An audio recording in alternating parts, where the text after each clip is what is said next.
श्री प्रहलाद जी के गुणों का वर्णन, गुणों का कीर्तन करते हुए श्री नारद जी कह रहे हैं, ब्रह्मण्यशील संपन्न सत्यसंधो जितेन्द्रियः आत्मवत् सर्वभूतानां एकः प्रिय सुहृत्तमः। और कल आपको मैंने निवेदन किया था कि इन गुणों से ये जानने का प्रयास करना चाहिए कि भगवान के प्रियजन कैसे होते हैं, और प्रभु को प्रिय होने के लिए हम प्रभु के प्रिय हो जाएं, इसके लिए किन किन सद्गुणों के संचय की आवश्यकता है। और उन गुणों में सबसे पहला गुण क्या है? महदुपासकः, संतों की भक्तों की सेवा। फिर कहा ब्रह्मण्य, ब्रह्मण्य देव, गौ ब्राह्मण के सेवक, शील संपन्न,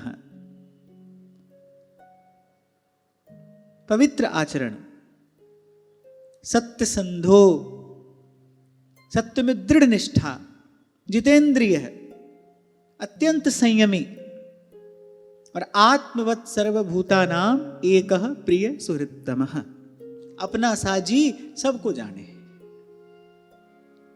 सबके प्रिय, सबके हितकारी। और व्यवहार कैसा है उनका?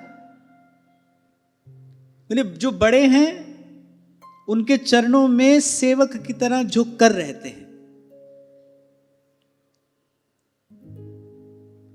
जो छोटे हैं उन पर आश्रित हैं, उन पर पिता के समान स्नेह रखते हैं, जो समवयस्क हैं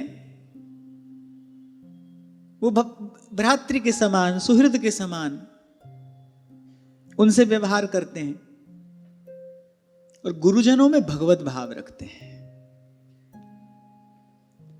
और यहां एक और बड़ी विशेष बात कही, विद्यार्थ रूप जन्माढ्यो मानस्तंभ विवर्जितः। विद्या, धन, सौंदर्य, कुलीन सब कुछ है, मगर ये अभिमान मानो उन्हें छूकर भी नहीं गया, सर्वथा निरभिमान। और कोई बात समझ आए ना आए, इतनी बात अवश्य समझ लें, यदि प्रभु के निकट बने रहना है तो किसी भी प्रकार से अभिमान का प्रवेश ना होने पाए। ये प्रभु को प्रिय नहीं है, प्रिय नहीं है। और यहां तक कहा गया है, बोले ये प्रभु को सही नहीं है, भगवान से सहा नहीं जाता। और कल ही मैं आपसे कह रहा था, हमारे जैसा व्यक्ति भी अपनी रुचि से, अपनी पसंद से कोई चीज लेता है, अपनी पसंद से हम अपने जीवन में संबंधों का चयन करते हैं। जब हमारे पास ऐसा अधिकार है, फिर वो तो सबके स्वामी हैं, सर्वसमर्थ ईश्वर हैं, उनको जो रुचेगा, उनको जो भाएगा, कहा ना तुद पावे ता नाम जपावे, उनको जो रुचेगा, जो भाएगा, वही उनके पास रहेगा, वही उनके निकट रहेगा। तो यदि सर्वथा प्रभु के निकट रहना है, भगवत सन्निधि में रहना है, फिर भाई इन सद्गुणों का संचय हम जीवन में करें। नोद्विग्न चित्तो व्यसनेषु निस्पृहः श्रुतेषु दृष्टेषु गुणेष्वस्तु दृक् दान्तेन्द्रिय प्राण शरीरधि सदा प्रशांत कामो रहिता सुरो सुरः। अरे नोद्विग्न चित्तो, बड़े से बड़ा दुख, बड़े से बड़ी प्रतिकूलता, उनके मन में कोई क्षोभ, कोई किसी प्रकार की व्याकुलता उत्पन्न नहीं कर पाता। अच्छा, इन गुणों को देखकर तो लगता है कि श्री प्रहलाद जी भगवान के नित्य सिद्ध भक्त हैं, क्योंकि अवस्था तो अभी 5 वर्ष की है। और यहां ऐसे दिव्य गुणों का कीर्तन नारद जी कर रहे हैं, नारद जी गा रहे हैं प्रहलाद जी का गुण। जैसे भगवान का गुण गेय है, गाने योग्य है, भगवान का गुण गाने से मन चित्त शुद्ध होता है, निर्मल होता है, ऐसे ही भगवान के भक्त भी हैं। नारद जी अपने भक्ति सूत्र में कह रहे, तस्मिन् तज्जने, भगवान में और भगवान के जनों में, तस्मिन् तज्जने भेदाभावात्, किसी प्रकार का भेद नहीं होता, किसी भी प्रकार के भेद का सर्वथा अभाव होता है। तो जैसे भगवान के गुण गेय हैं, ऐसे ही भगवान के भक्तों के भी गुण गेय हैं। आगे नवम स्कंद में आप श्रवण करेंगे, अपने भक्त का गुण वहां वैकुंठ में भगवान गा रहे हैं, अपने भक्त का गुण भगवान गा रहे हैं। और संतों का तो ऐसा कहना है कि अन्य किसी साधन से अंतःकरण की शुद्धि होती हो नहीं होती हो, कब होती हो कहा नहीं जा सकता, पर भक्त संग छिन एक में देत भक्ति उपजा। तो कहा नोद्विग्न चित्तो, उनके मन में किसी भी प्रकार का उद्वेग उत्पन्न नहीं होता, सुख में भी और दुख में भी। सुख और दुख दोनों स्थितियों में एक रस, एक समान, स्थिर, धीर, गंभीर। अब जब इन सब गुणों का चिंतन करो तब पता चलता है अभी कितने दूर हैं हम। इनमें से एक आध गुण कभी हमारे जीवन में आ भी जाए, थोड़ी देर के लिए आता है, ठहरता कहां है। कभी आ भी जाए, थोड़ी देर के लिए आता है, पर ठहरता नहीं। और आवत जात न जानिए जैसे छां और धूप, जो आए और जाए वो साधारण है। कई बार हमने चर्चा की ना, जो आए और जाए, कभी हो कभी ना हो, वो साधारण स्थिति है। उसको उपलब्धि नहीं मानना चाहिए, उसको प्राप्ति नहीं समझना चाहिए कि आपको वस्तु प्राप्त हो गई। प्राप्त हो तो फिर एक रस रहनी चाहिए। तो आ जा रहा है, अपने हाथ में नहीं है। जैसे धूप छांव अपने हाथ में नहीं है, सर्दी गर्मी अपने हाथ में नहीं है, ऐसे ही हमारे जीवन में भी कभी कभी कुछ विशेष भावों का हम दर्शन कर लेते हैं, लेकिन वो भी कैसे हैं, धूप छांव की तरह, सर्दी गर्मी की तरह आते जाते हैं। और मुझे तो यही लगता है वो आते जाते भी कैसे हैं, ये जो थोड़ा बहुत हम संतों के पास जाकर बैठते हैं, नाम धाम का जो थोड़ा बहुत सेवन होता है, वो जो कभी उन सद्गुणों का दर्शन हो जाता है, ये भी उन्हीं की कृपा है। इसमें अपना कोई पुरुषार्थ नहीं है। माने इसको कमाई नहीं समझना चाहिए, इसको उपलब्धि नहीं मानना चाहिए, ये नहीं समझना चाहिए कि हमको ये भाव, ये वस्तु प्राप्त हो गई है।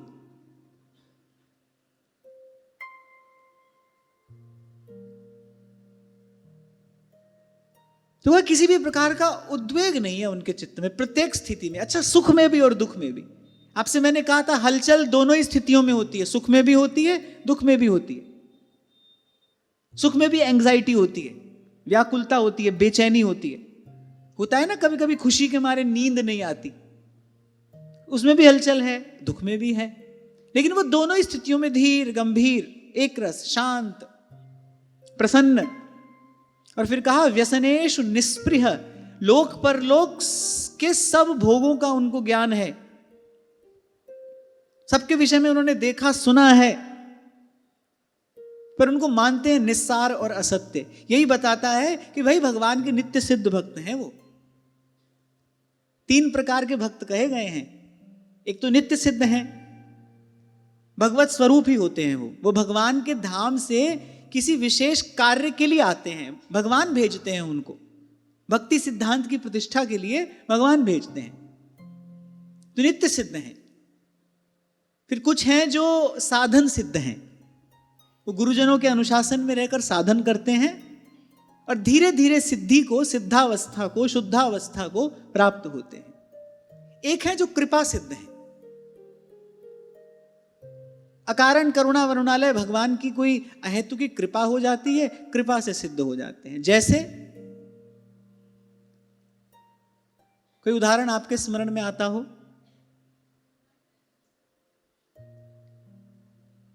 माने ऐसी अकारण कृपा से सिद्ध हो गए। नरवाहन, महाप्रभु की कृपा हुई। व्यास जी साधन सिद्ध हैं। साधन सिद्ध में भी है तो कृपा की महिमा। मैंने आपसे कहा था कृपा होती है तभी साधन होता है, तभी अनुकूल साधन होता है, जो होना चाहिए वो होता है। नहीं तो बुद्धि साधन में भी भटकाती रहती है, वहां भी व्यक्ति भटकता रहता है। तो नरवाहन जी एक क्षण पहले कैसा जीवन था, एक क्षण के बाद वो लोहा कंचन करे, ये कर दे आप समान। जैसे पारस मणि स्पर्श कर ले, लोहा लोहा नहीं रहता। ये आश्चर्यचकित कर देने वाली घटना है। उसका रूप, स्वरूप, उसका स्वभाव, उसका मोल सब बदल गया। एक क्षण में यह घटना घटी, पारस मणि की कृपा हो गई। ऐसे किसी भगवत प्राप्त महापुरुष की, किसी समर्थ संत की अकारण कृपा हो जाए तो जीव कृपा से सिद्ध हो जाता है। यहां सिद्ध का तात्पर्य शुद्ध से ही समझना। एक जो है जो नित्य शुद्ध है, भगवत स्वरूप है, एक जो कृपा से शुद्ध हुआ है, एक जो साधन से शुद्ध हुआ है। होना शुद्ध ही है, क्योंकि शुद्ध बुद्ध नित्य मुक्त भगवान है। उनकी सेवा में पहुंचने के लिए और उनकी सेवा में बने रहने के लिए हमको भी ऐसा ही होना है। तो प्रहलाद जी के ये गुण बताते हैं कि किसी भी प्रकार का उद्वेग उनके मन में होता ही नहीं, किसी भी प्रकार की कोई हलचल होती नहीं। तीनों लोकों के अधिपति के पुत्र हैं वो। आप सोचो, पूर्व के अध्याय में कहा गया हिरण्यकशिपु की संपदा कैसी है। अरे इंद्र के घर में तो वो रहता है, महेंद्र के भवन में इंद्र को बाहर निकाल दिया है, वो रहता है। अरे देवताओं की क्या कहिए, सारी प्रकृति उसकी सेवा में लगी है। ऐसे तीनों लोगों के अधिपति के प्रहलाद जी पुत्र हैं, लेकिन उनके मन में ना किसी बात की प्रसन्नता है, उनके मन में ना किसी बात का शोक है। एक और बात, प्रसन्नता होगी तो शोक भी होगा। ये दोनों चीजें साथ साथ रहेंगी, इनको आप अलग नहीं कर सकते। ये चतुराई नहीं चल सकती कि यहां पर प्रसन्न हो जाए, दुखी ना हो। संसार की उपलब्धि से प्रसन्न होंगे तो फिर दुखी भी होना पड़ेगा, इसमें आप कुछ नहीं कर सकते। इसलिए बार बार आपको कहा जाता है भाई मुक्त होना है तो दोनों से ही मुक्त होना पड़ेगा। हानि से लाभ से, यश से अपयश से, निंदा से स्तुति से मुक्ति होगी तो दोनों से ही होगी, एक से नहीं हो सकती। और यही जीव की मूढ़ता है, वो जीवन भर एक से पिंड छुड़ाने का प्रयास करता है, दूसरे के पीछे भागता है। अच्छा, बंधा दोनों से ही रहता है, दुख से बच जाऊं, दुख से बच जाऊं, दुख से ही बंधा है। दुख का चिंतन तो हो रहा है ना। और ऐसे व्यक्ति का त्याग भी ऐसा ही होता है। किसी एक आध वस्तु को छोड़ देगा ना, दिन रात उसी का राग आलापेगा, हमने वो छोड़ दिया, हमने वो छोड़ दिया। कहां छोड़ दिया, तो पकड़ा ही है, मन में पकड़ा ही है। तो छूटेगा तो भाई दोनों ही छूटेंगे। यदि आप धीरमती हुए, स्थिरमती हुए, तो फिर ऐसे ही होंगे कि न सुख आपको प्रसन्न कर रहा है और न दुख किसी प्रकार की व्याकुलता उत्पन्न कर रहा है। संत का जीवन ऐसा ही होता है। यही बात कबीर कह रहे हैं, कछु लेना न देना और मगन रहना। पूर्व भी आपको मैंने संकेत किया था, मगन होना है तो लेने देने दोनों से मुक्त होना पड़ेगा। व्यक्ति सोचता है ले तो ले, देना ना पड़े। ले तो ले, संसार से ले लें, जितना जितना बटोर सकते हैं बटोर लें, देना ना पड़े। और ये तो बिल्कुल ही उल्टा रास्ता है। लेने देने से मुक्त होने के लिए इस ओर से उस ओर किसी को कूदना हो तो कूदने के लिए आधार चाहिए ना, धरती का आधार चाहिए ना। धरती पर खड़ा होकर ही तो कोई कूदेगा। छलांग लगानी हो यहां से वहां, इस पार से उस पार छलांग लगानी है तो आधार चाहिए। तो उस पार जाना है, मगन होना है तो आधार किसका चाहिए? देने का। वो देने के आधार से छलांग लगेगी। लेते लेते तो व्यक्ति और भीतर से दुर्बल, रोग शोक चिंता उसको घेरे रहते हैं, भीतर से और दुर्बल हो जाता है, अपनी दुर्दशा करा बैठता है। लगे सब इसी में है, खूब ले लें, खूब बटोर लें, जितना इकट्ठा कर सकते हैं उतना कर लें, देना ना पड़े।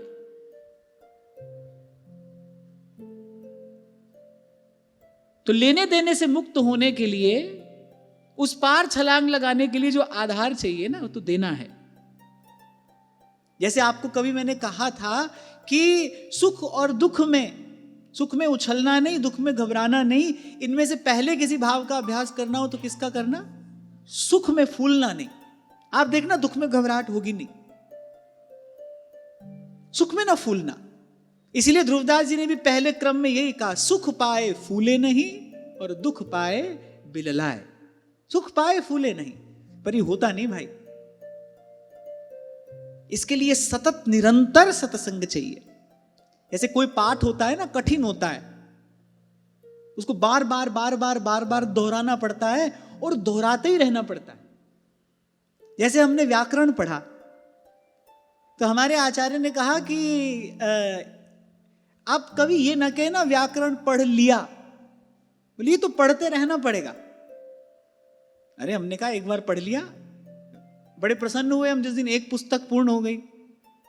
बोले नहीं, अब इसको पढ़ते रहना पड़ेगा, आप छोड़ नहीं सकते। और मैंने देखा जैसे ही थोड़ा सा उसका अभ्यास छोड़ो, ऐसा लगता है जैसे सब विस्मृत होने लगता है, ऐसा लगता है कुछ भी नहीं आता।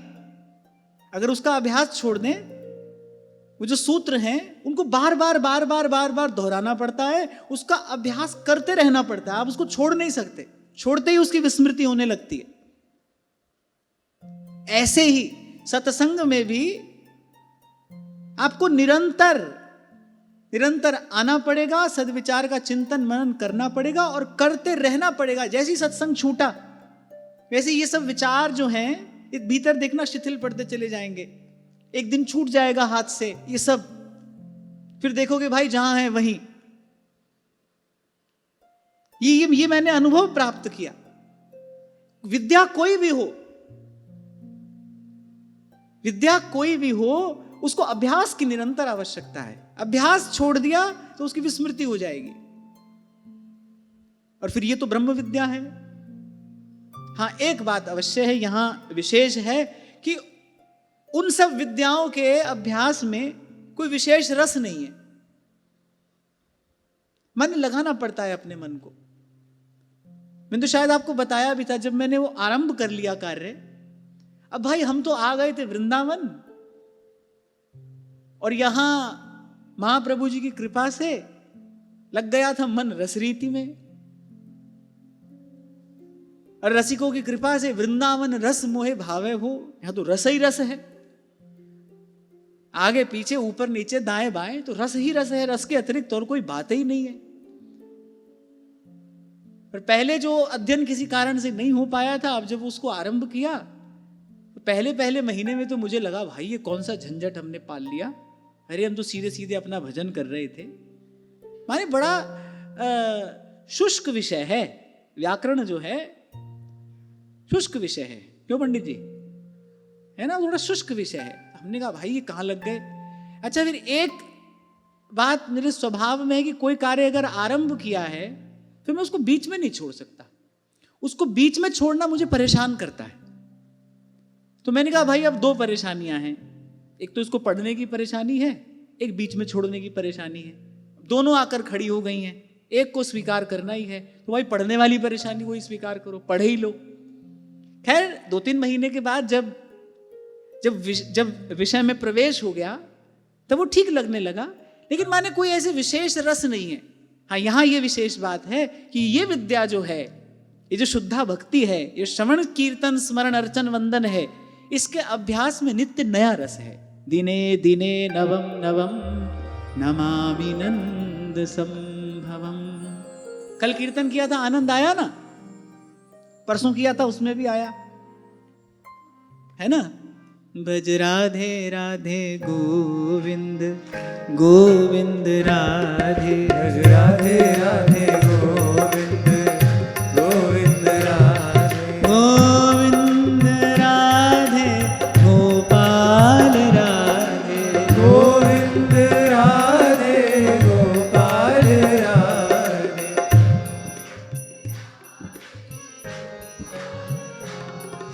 अब आपको आनंद नहीं आ रहा होता तो ऐसे कैसे गाते। आज भी आ रहा है, कल भी आ रहा था, आज भी आ रहा है, कल भी आएगा।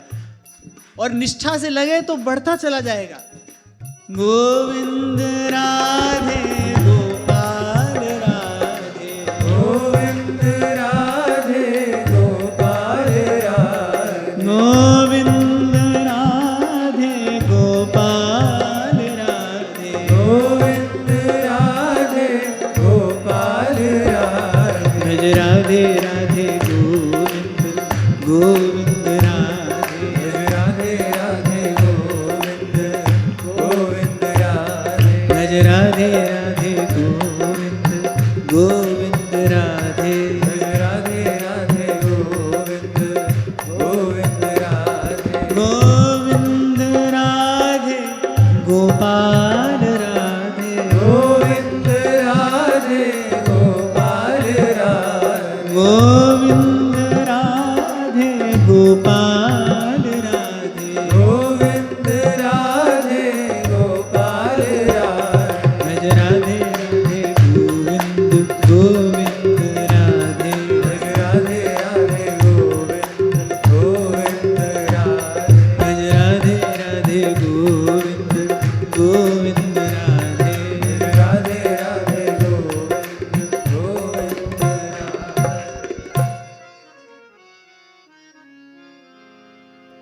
लोक परलोक के सब विषयों को देखा सुना, तो उनके मन में किसी प्रकार की कोई भी स्पृहा नहीं, उनको प्राप्त करने की कोई लालसा नहीं।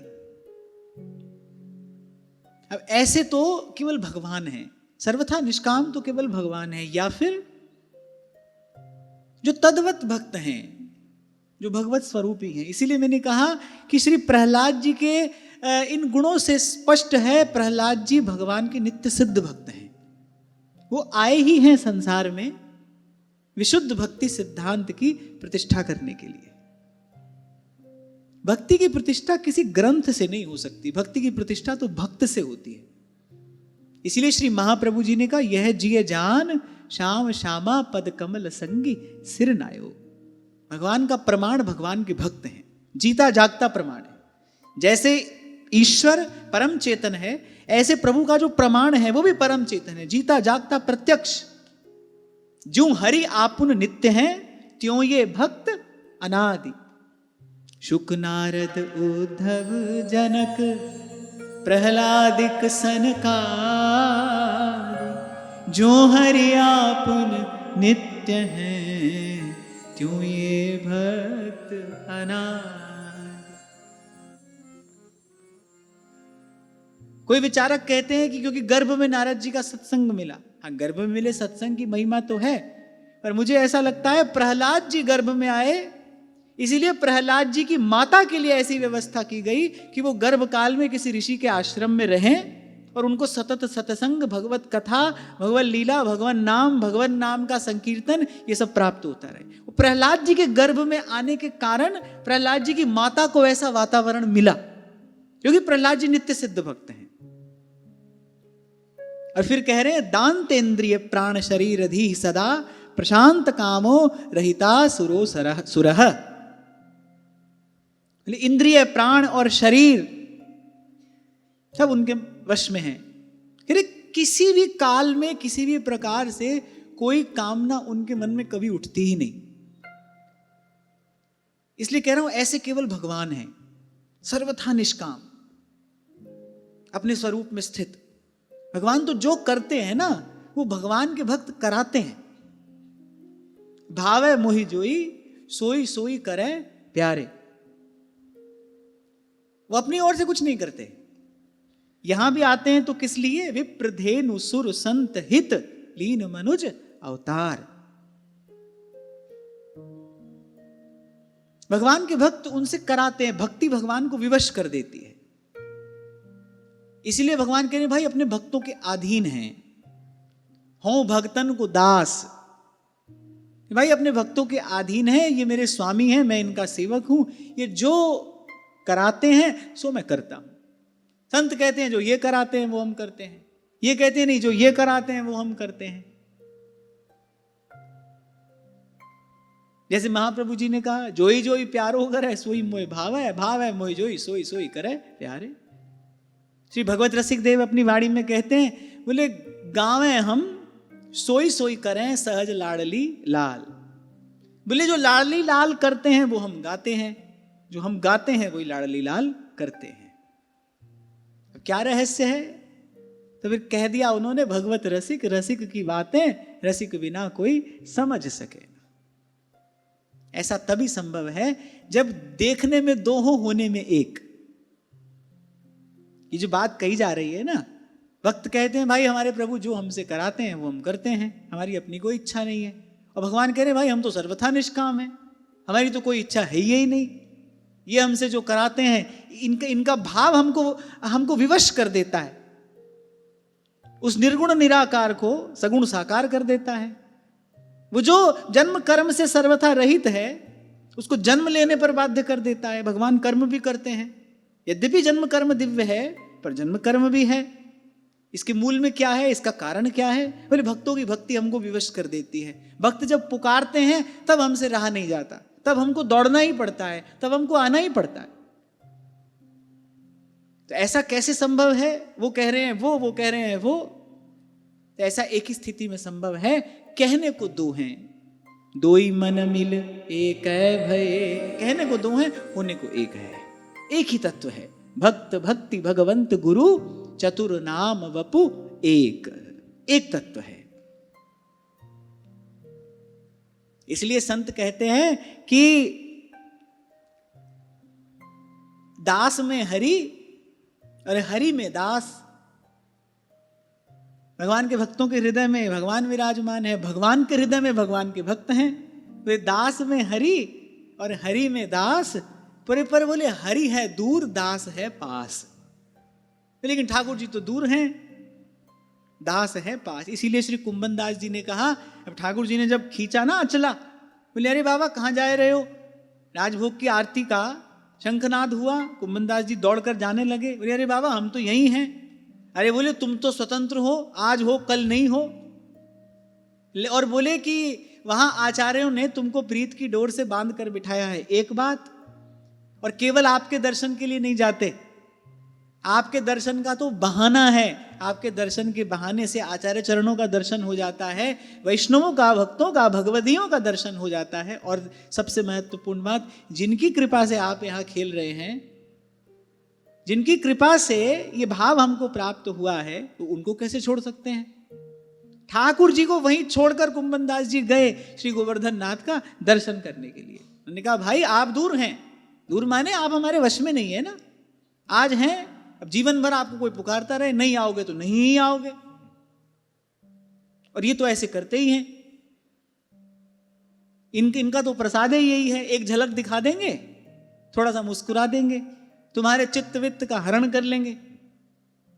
तभी नारायण स्वामी कह रहे हैं, श्याम दृगन की चोट बुरी री, श्याम दृगन की चोट बुरी री। जो जो नाम लेत तू वाको, जो जो नाम लेत तू वाको, मोघायल पे नौन पुरीरी, श्याम दृगन की चोट बुरी।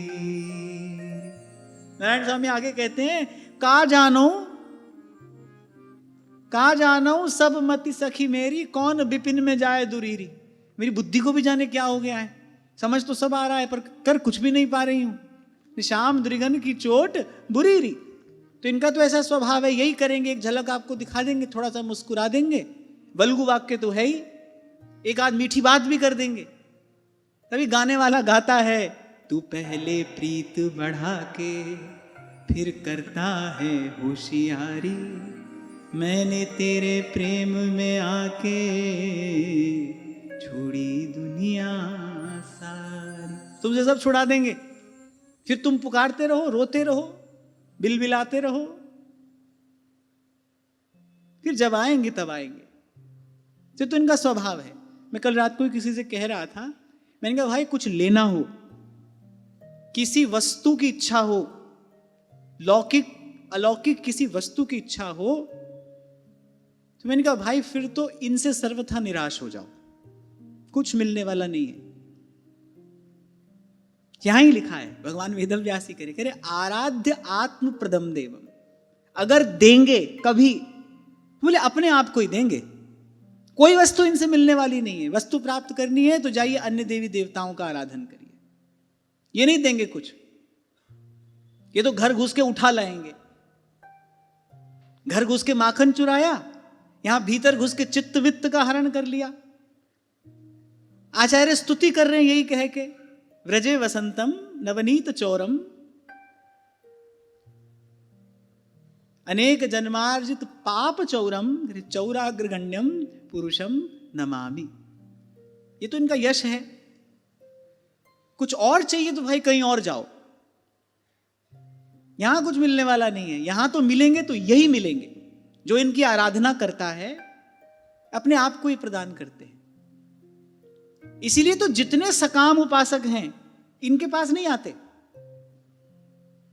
इनके पास आपको नहीं मिलेंगे। ऐसे भीड़ पड़ती रहे कहीं भी, कोई कहता रहे मनोकामना पूर्ण हो गई, कुछ नहीं। ये तो इनका स्वभाव है। आराध्यात्म प्रदम देवम स्वात्मानं जगदीश्वरम। आप इनकी आराधना करो, ये तो अगर प्रसन्न हुए, अगर रीझ गए तो बोले अपने आप को ही देंगे। हमारे श्री गोपालाचार्य जी महाराज कहा करते थे, बोले भैया हमारो लाला पढ़ो लिखो तो है ना है, कित्तो लेनो कित्तो देनो, वही लेनो देनो या आवे ही ना है। श्री स्वामी जी कहा करते थे, बोले पढ़ो लिखो तो है ना है, बोले ग्वाल बालन के संग याने ऊधम कियो है, बोले कित्तो लेनो कित्तो देनो, बोले हिसाब किताब या आवे ही ना है, बोले अपने आप को दे दो, ये अपने आप को दे देगो। इसलिए कहा आराध्य आत्म प्रदम देवम, अपने आप को देने वाले हैं। आप देखिए गोपांगनाओं को अपने आत्म स्वरूप का दान किया, अपने भक्तों को अपने आप को ही देते हैं, अगर देते हैं तो। इसलिए देवता दानव तो इनके पास फटकते ही नहीं, इनकी ओर देखते ही नहीं। अपने पूर्वजों की वो घटना स्मरण रखते हैं, चितिनापी त्रिपाद करुणामय और बलि छल दियो पतार। आखिरी समय आकर पहुंच गए, खूब मेहनत करने दी उसको, परिणाम का समय आया तब पहुंच गए। ऐसी मनमोहिनी झांकी है श्री वामन भगवान की। शुक्राचार्य जी की क्या दशा हुई आप सब जानते ही हैं, बीच में आ गए। भगवान ने कहा थोड़ी चूटी इनको भी काटे ही दो, ताकि भविष्य में कोई ऐसा ना करे। बलि छल दियो पतार, पहुंचा दिया उनको, कहां जाना चाहते थे कहां पहुंचा दिया। यद्यपि अपने आप को दे दिया, उनके द्वारपाल बनकर खड़े हैं, रक्षक बनकर खड़े हैं, अविचल राज उनको प्रदान किया, पाताल की ऐश्वर्य लक्ष्मी दे दी उनको। तो इनका स्वभाव कुछ और है, इनका स्वभाव कुछ और है। इनका स्वभाव जानने के लिए तो जो इनके प्यारे भक्त हैं उनके पास बने रहिए। सूरदास जी से जाकर पूछिए इनका स्वभाव क्या है, श्री गोस्वामी जी से जाकर पूछिए इनका स्वभाव क्या है। ये भक्त बताते हैं इनका स्वभाव क्या है, इनको रिझाना कैसे है, कैसे हाथ आते हैं। अच्छा, आने को बड़ी छोटी सी बात में हाथ आ जाए, रंच प्रेम में आने को छोटी सी बात में हाथ आ जाए। हाँ, पर आपके मन में कोई और कामना वासना हो तो फिर तो भाई यहां बात बनने वाली नहीं है। ये तो कभी प्रसन्न हुए तो अपने आप को देकर यं लब्धवा पमांग अमृतो भवति सिद्धो भवति तृप्तो भवति, अपने आप को देकर आपको लेने देने के इस प्रपंच से सदा सदा के लिए छुड़ा देंगे। लेना न देना मगन रहना, कछु लेना न देना मगन रहना। हाँ मगन रहना जी मगन रहना, हाँ मगन रहना जी मगन रहना, कछु लेना न देना मगन रहना, कछु लेना न देना मगन रहना।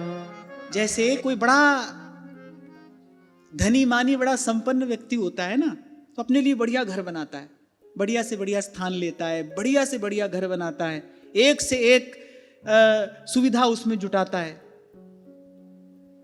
फिर उसमें जाकर रहता है।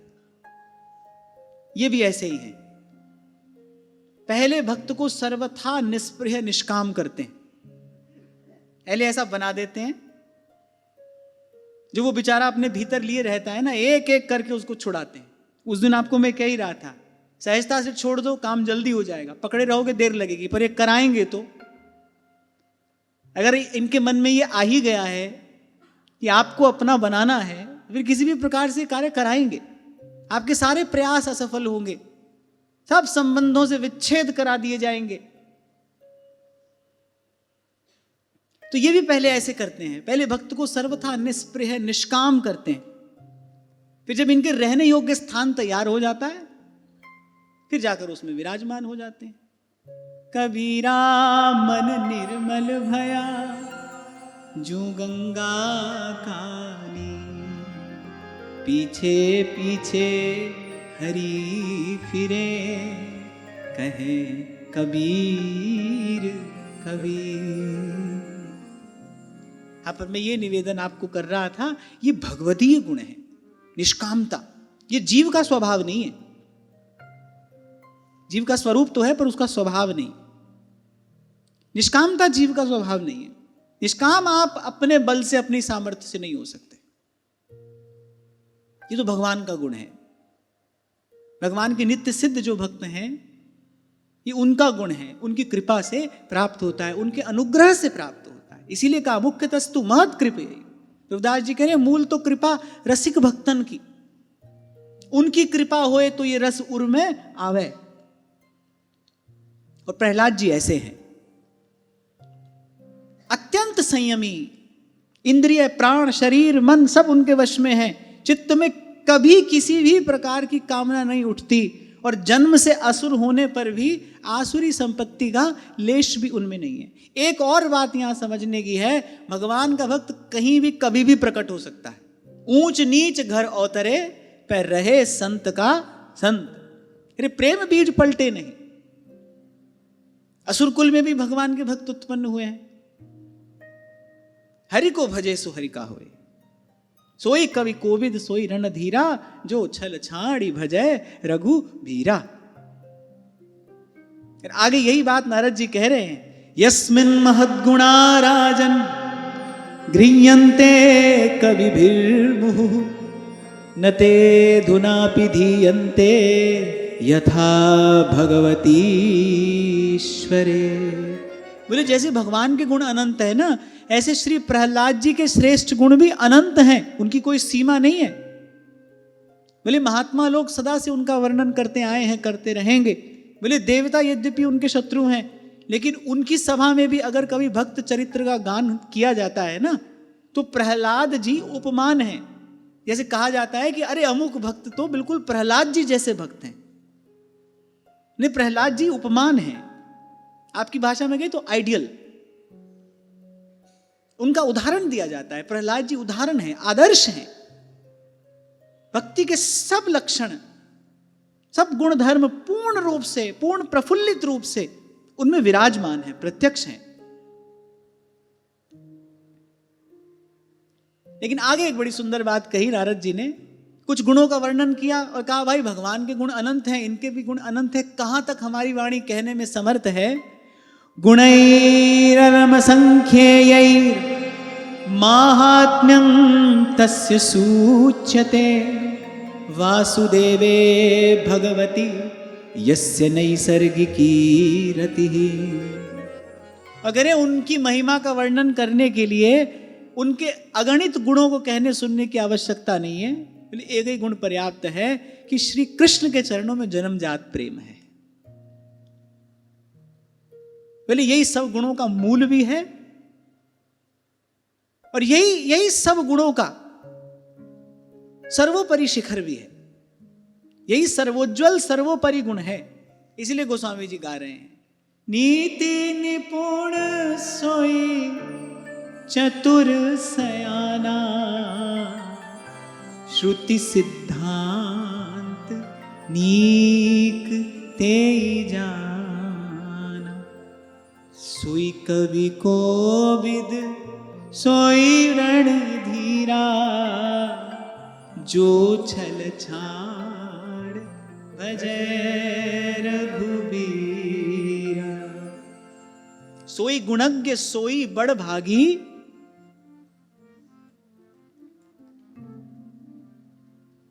सोई गुणज्ञ सोई बड़ भागी, जो रघुबीर चरण अनुरागी, जो रघुबीर चरण। सब गाइए। सोई गुणज्ञ सोई बड़ भागी, सोई गुणज्ञ सोई बड़ भागी, जो रघुबीर चरण अनुरागी, जो रघुबीर चरण अनुरागी। दक्ष सकल लक्षण जुत सोई।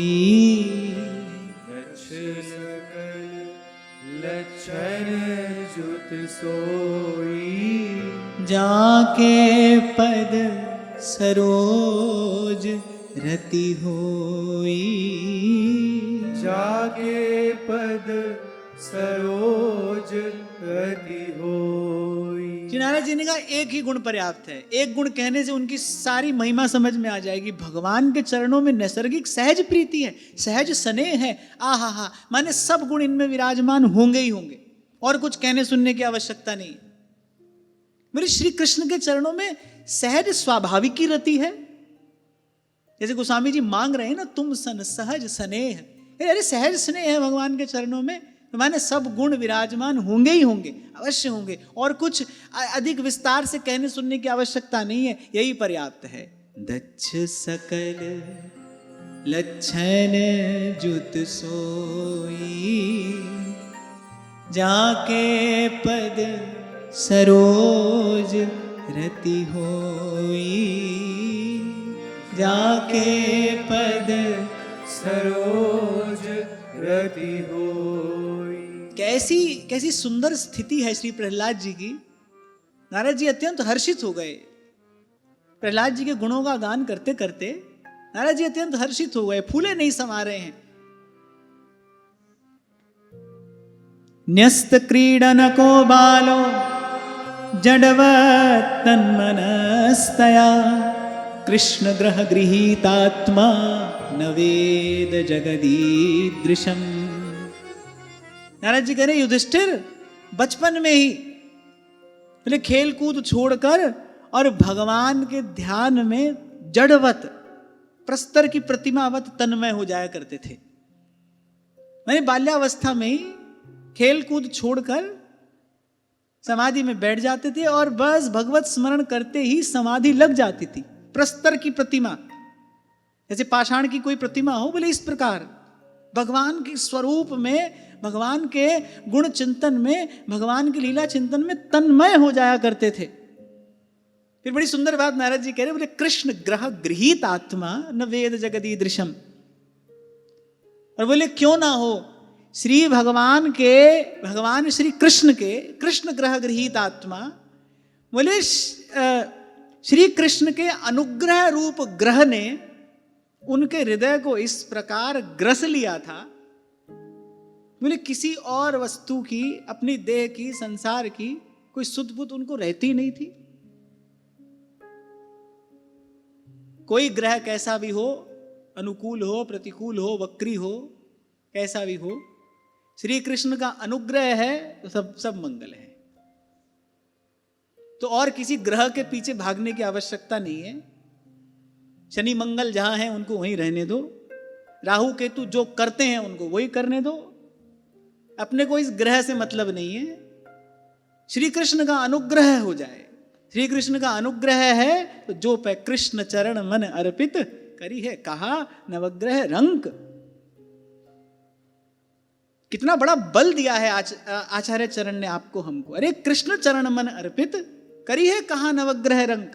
अरे कोई भगवान के भक्त की ओर आंख उठाकर देख नहीं सकता, उसका अहित करना तो बड़े बहुत दूर की बात है।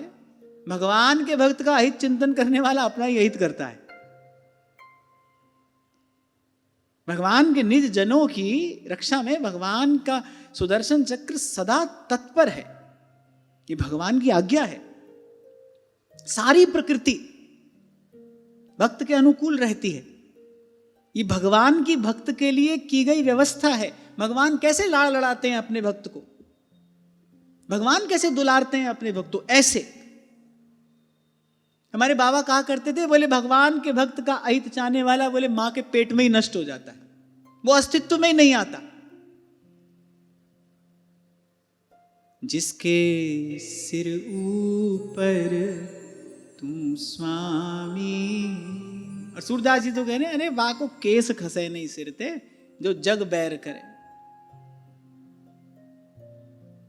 अर्जुन ने कहा कि जब पहले दिन देखा उस दुस्तर, समुद्र के समान उस दुस्तर सेना को, अर्जुन को लगा कि सभी तो हमारे विरुद्ध खड़े हैं, अर्जुन ने कांपते हुए कहा, सब विरुद्ध है माधव।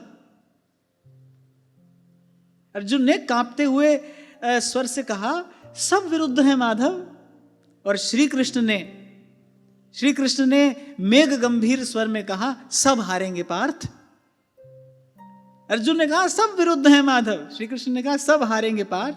हाँ, ये बात दूसरी है कि भगवान ऐसे नहीं है, युद्ध में तो जाना पड़ेगा, शस्त्र धारण करना पड़ेगा, लड़ना पड़ेगा, अपना कर्तव्य कर्म करना ही पड़ेगा। यह भी इनका स्वभाव है।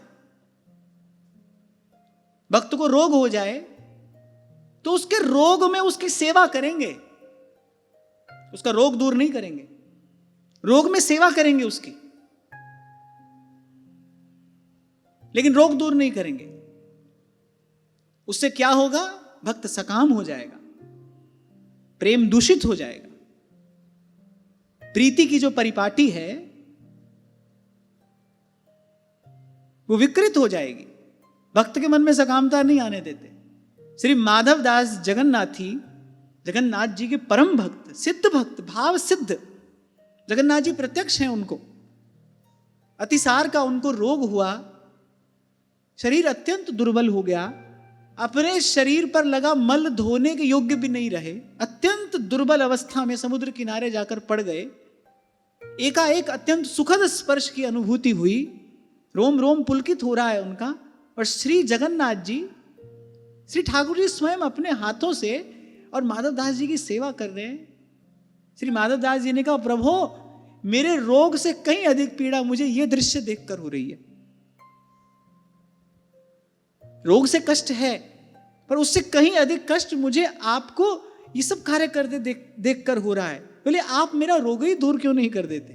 श्री ठाकुर जी ने कहा, नहीं, ये हमारी व्यवस्था के अंतर्गत नहीं आता, यही प्रारब्ध है, मैं तुम्हारे साथ हूं।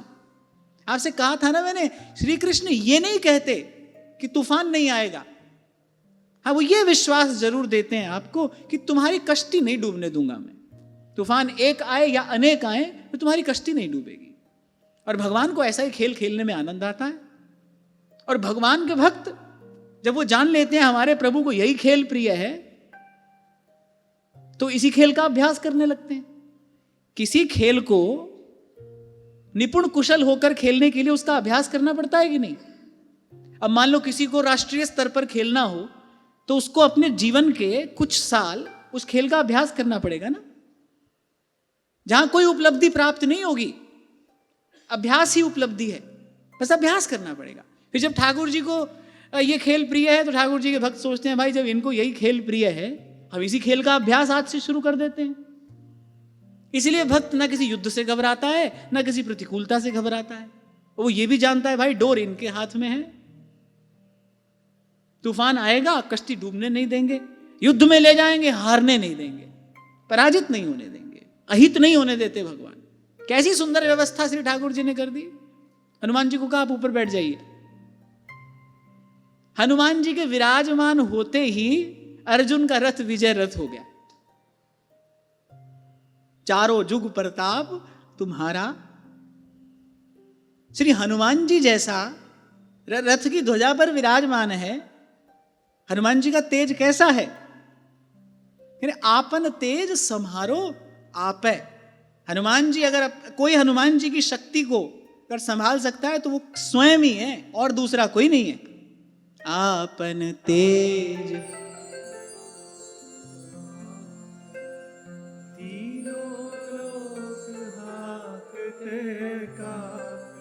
सब सुख लहे तुम्हारी सरना, तुम रक्षक काहू को डर। जिस समय पवन पुत्र को आज्ञा दी श्री ठाकुर जी ने, विजयी तो अर्जुन उसी समय हो गए। वज्रदेह दानव दलन, जय जय जय कपि सूर। हनुमान जी विराजमान है, अर्जुन का रथ विजय रथ हो गया, वो ध्वजा विजय ध्वज हो गया। ऊपर हनुमान जी हैं, आगे आप ही बैठ गए। और क्योंकि दोनों ओर से वीर क्षत्रिय युद्ध करेंगे, इसीलिए पीछे सुरक्षा की आवश्यकता नहीं, क्योंकि पीछे से कोई प्रहार करेगा ही नहीं। छत्र की भांति श्री हनुमान जी को विराजमान कर दिया, आगे आप बैठ गए और आप भी कैसे, छाता लो छाह किए शोभित हरि छाती, और लागन नहीं देत कहूं समर आंच ताती। सूरदास जी की वाणी का आप विचार करें, सूरदास जी के शब्दों को ध्यान से सुने। कह रहे गर्म हवा का झोंका अर्जुन को नहीं लगने दिया ठाकुर जी ने। तभी कह रहे जहां को मनमोहन अंग करे, वहां को केस खसे नहीं सिरते, जो जग बैर करे। इसलिए संत कहते हैं अरे निर्भय भक्ति राधिकावर की, सूधी भक्ति राधिकावर की।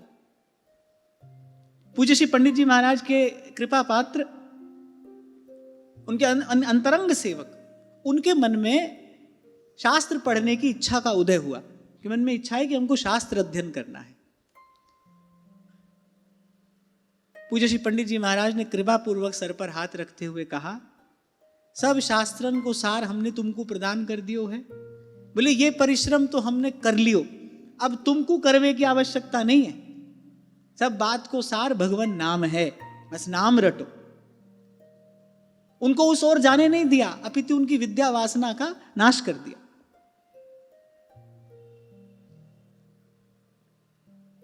तो आप भगवान के भक्त हो तो फिर निर्भय भक्ति राधिकावर की। एक बात पक्की है, आप इनके हो, इनके आश्रित हो, इनके सहारे हो, तो आपकी पराजय नहीं हो सकती।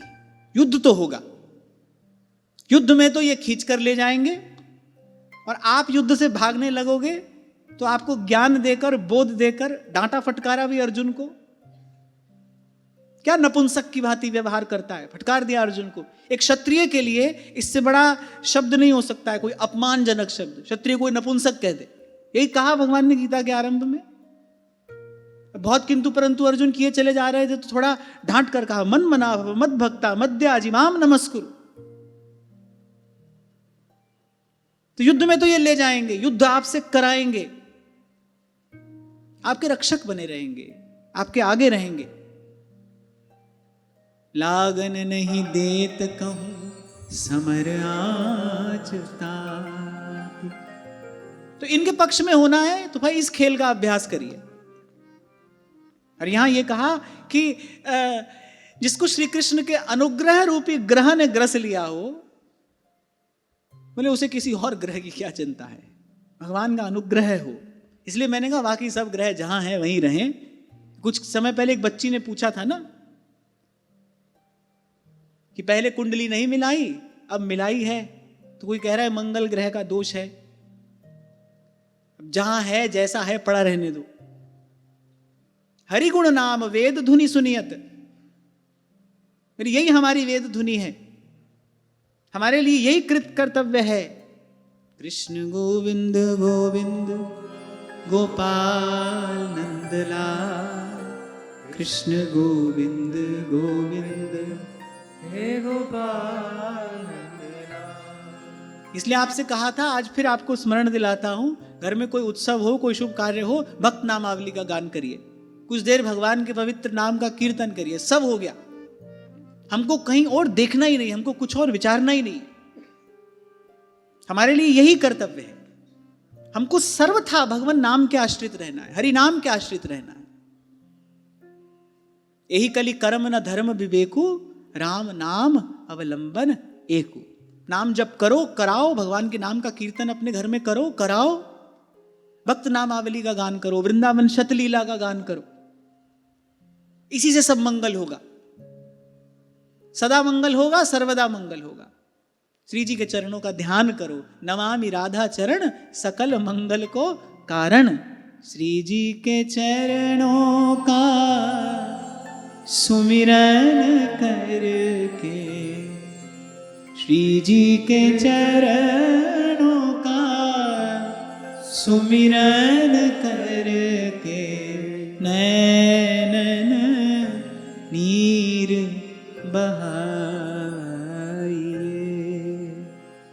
नैनन नीर बहाइए। श्री वृषभानु लली के गुण गाइए। अरे तभी तो डांट दिया था व्यास जी ने। डांटा क्या, क्या नहीं कह दिया व्यास जी ने? बोले मरे हुए जिन मेरे, पता है ना सबको, अरे यहां तक कह रहे व्यास कन्या पेट ही क्यों ना मरी, जिसके कारण हमारे घर में कृत्य हुआ। अब कोई ऐसे धर्म विरोधी कार्य थोड़ी हुआ था। अरे व्यास कन्या पेट ही क्यों ना मरी, अनन्य धर्म में दाग लगायो। रोते हुए कहा व्यास जी ने, हमारे कुल की भक्ति घटी। यहां तक कहा, अब मैं क्या बताऊं आपको, बोले तिनको वंश बेग हरि तो रहू। व्यास जी ने कहा ये वंश रहने योग्य ही नहीं है, नष्ट हो जाए। बोले गाय गूह जिन खायो, बोले विष्ठा खाइए जिन्होंने ये सब कार्य करके।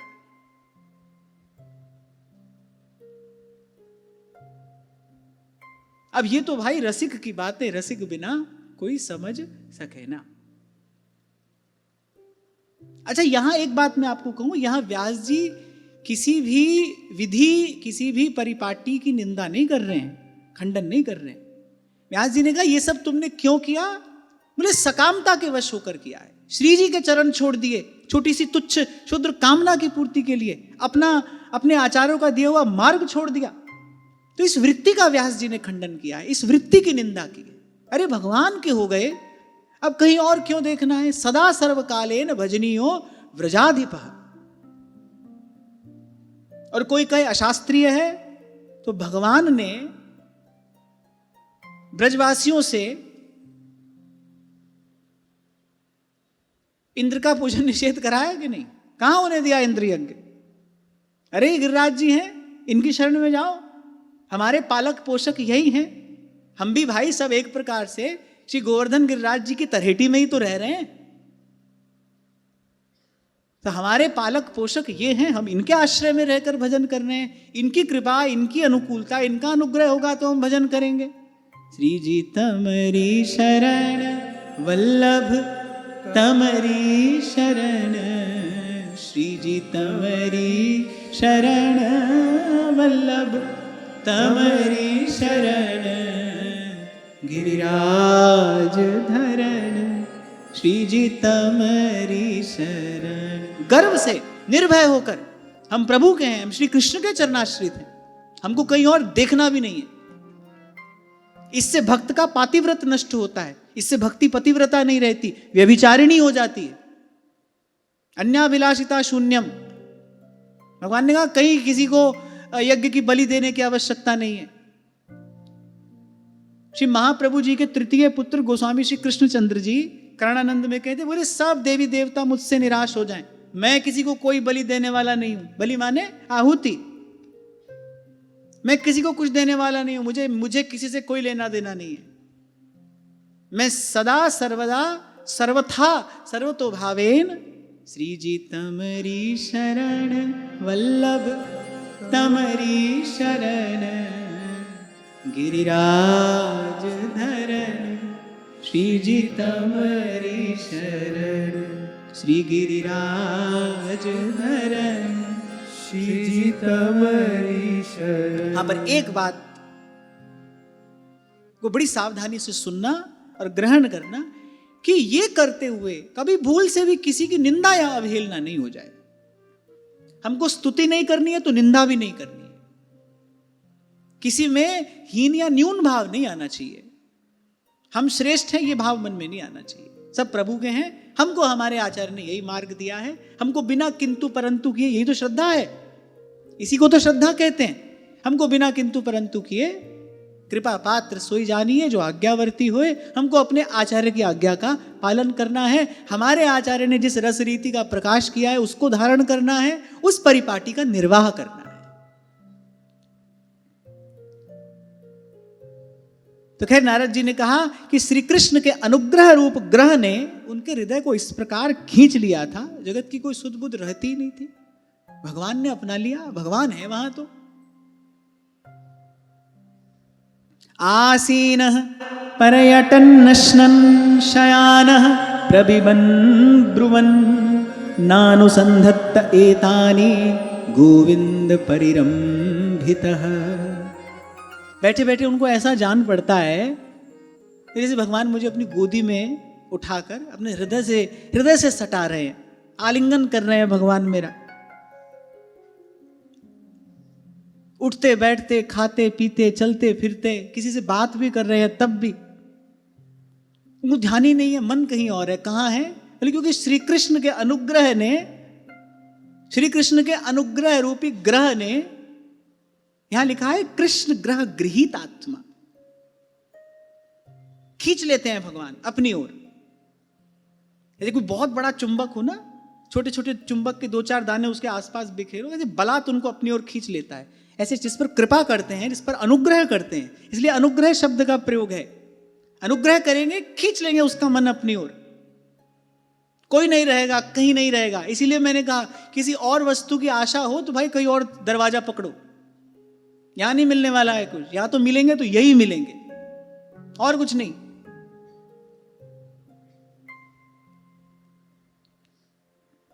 तो उठते बैठते, सोते जागते, किसी से बात भी कर रहे हैं तो बात करते करते वो विषय की विस्मृति हो जाती है। हमारे साथ भी ऐसा होता है ना, कभी मन किसी बात के चिंतन में लगा हो, कोई आपसे बात करो, पता नहीं चलता, आप हाँ हाँ करते रह जाते हैं। फिर वो व्यक्ति आपसे कहता है कहाँ है आपका मन, कहाँ है? बात करते करते, कार्य करते करते मन कहीं और होता है। ऐसे प्रहलाद जी भी उठते बैठते, चलते फिरते, मन कहाँ है? मन श्री कृष्ण के चरणों में है। और यही श्री कृष्ण का अनुग्रह है, यही श्री कृष्ण की कृपा है, खींच लेते हैं। उनके नाम में ही ये रहस्य छिपा है, आकर्षण कर लेना, खींच लेना। और वो जो आकर्षण है वो इतना प्रबल है कि कहीं भी मन हो वो बलात् हठात कर लेते हैं अपना। और यही केवल मात्र उनका अनुग्रह है, सब ओर से मन हटाकर मन उनमें लग जाए। जैसी बुद्धि भगवान में लगनी चाहिए वैसी बुद्धि भगवान में लग जाए। और तो भाई श्रीमद् भागवत का विचार कर ले, संतों की वाणी का विचार कर ले, और तो भगवत कृपा का कोई स्वरूप समझ में नहीं आता। बाकी तो भाई जीव अपने प्रारब्ध से हंसता है, रोता है, खोता है, पाता है, जीता है, मरता है। भगवान की कृपा का लक्षण यही है, चित्त का हरण कर लेते हैं भगवान, मन हर लेते हैं, चित्त वित्त का हरण कर लेते हैं। इसलिए श्री रूप गोस्वामी पाद कहते हैं अगर संसार का सुख पाने की इच्छा है तो बोले यहां तो भूल से भी मत आना। बोले यमुना के किनारे कोई ऐसा शठ रहता है, बोले वो बलात् चित्त वित्त का हरण करके और तुमको अपने चरणों की बिना मोल की दासी बनाकर छोड़ देगा। गोपियां कह ही रही हैं, मेरे अशुल्क दासिका वरद निघ्नतो नेह किम वदह, फिर बिना मोल की दासी बनाकर छोड़ देगा। बोले अगर संसार के सुख प्राप्त करने की इच्छा है यहां से दूर ही रहना, यहां भूल से भी ना आ जाना, क्योंकि यहां यमुना के किनारे वो जो नील ज्योति क्रीड़ा करती है उसका स्वभाव कुछ ऐसा है, उसकी दृष्टि यदि तुम पर पड़ गई, तुम उसको भागे, उसने यदि तुम्हारे चित्त वित्त का हरण कर लिया, बोले फिर वो तुम्हें कहीं का नहीं रहने देगा। तभी नारायण स्वामी कह रहे हैं श्याम दृगन की चोट बुरीरी। तभी कल्याण स्वामी कहते हैं सांप के खाए को मंत्र लगे या कि आंख के खाए को मंत्र न तंत्रा। और कह रहे एक और विचित्र बात है, सांप किसी को डस ले फिर तो भाई वो व्यक्ति रस्सी से भी डरता है, वो रस्सी भी देखेगा तो दूर हो जाएगा। सांप कभी डस ले तो फिर सर्प का ऐसा भय बैठ जाता है कि व्यक्ति रस्सी से भी डरता है, माने वो स्वयं ही दूर हो जाएगा, फूक फूक कर कदम रखेगा, देख देख कर चलेगा, अत्यंत सावधान हो जाएगा। बोले यहां बिल्कुल विपरीत है, यहां बिल्कुल विपरीत है। बोले इनके नेत्रों ने डसा है, और बोले जिसको डसा होता है वो दौड़ दौड़ कर इन्हीं के पास आता है, इन्हीं के चरणों से आकर लिपटता है। सर्प जिसको डसे वो तो सर्प से दूर भागता है, बोले इनके नेत्र अगर किसी को डस लें वो तो दौड़ दौड़ कर इन्हीं के पास आता है। बिरहा की जो आंच लगी तन में, सखी जाए परी जमुना जल में, कितना दुख पा रही है ये प्रेम की जोगन कितनी पीड़ा पा रही है कि बिरहा की जो आंच लगी तन में, अरे हो जाए परी जमुना जल में। और ताप कैसा है, जमुना जल सबरो सूख गयो, हो जाए परी धरती तल में। पर वो जो धरा है बोले वो भी मेरा ताप सह नहीं पाई, विरह का ऐसा ताप है, रोम रोम उत्तप्त है, तहां रेत फटी पाताल गई। और गिरी पाताल जब पहुंची तहां शेष जर्यो धरती तल में। वहां वो शेष भगवान भी मेरे विरह के ताप से जलने लगे। या बिरहा की तब आँच मिटे, जब आए के शाम लगे गल में, आए के शाम लगे गल में। फिर कहा क्वचित रुदति वैकुंठ चिंता शबल चेतन, क्वचित धसति तच्चिंतालाद उद्गायति क्वचित। जैसे सेवक जी महाराज कह रहे हैं, कभी रोता है कभी हंसता है। छिन छिन हहर हसंत, छिन छिन रुदन करंत। ऐसी दशा है उनकी। भगवान मुझे छोड़कर चले गए, कह रहे कभी इस विचित्र भाव से व्याकुल होकर जोर जोर से रोने लगते हैं, भगवान मुझे छोड़कर चले गए। और कभी मन ही मन अत्यंत उनको निकट पाकर भगवान ने मुझे अपने हृदय से लगा रखा है। बोले आनंद में भरकर बिल्कुल ठहाका मारकर हंसने लगते। अब प्रेम स्पर्श करता है ना, तो फिर ये लक्षण प्रकट होते हैं। नारायण स्वामी का एक बड़ा सुंदर पद है, मिल जाए तो।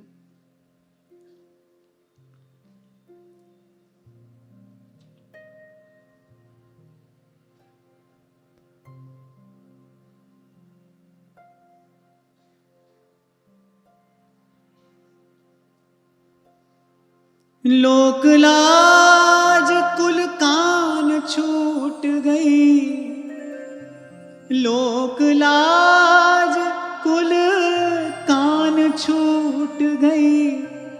या की नेह लगन में मोहन हो मोहन, बस गयो मेरे मन में हो मोहन, बस गयो मेरे मन में। जित देखूं तित ही वह दिखे, जित देखूं तित ही वह दिखे। घर बाहर आंगन में सखीरी, घर बाहर आंगन में।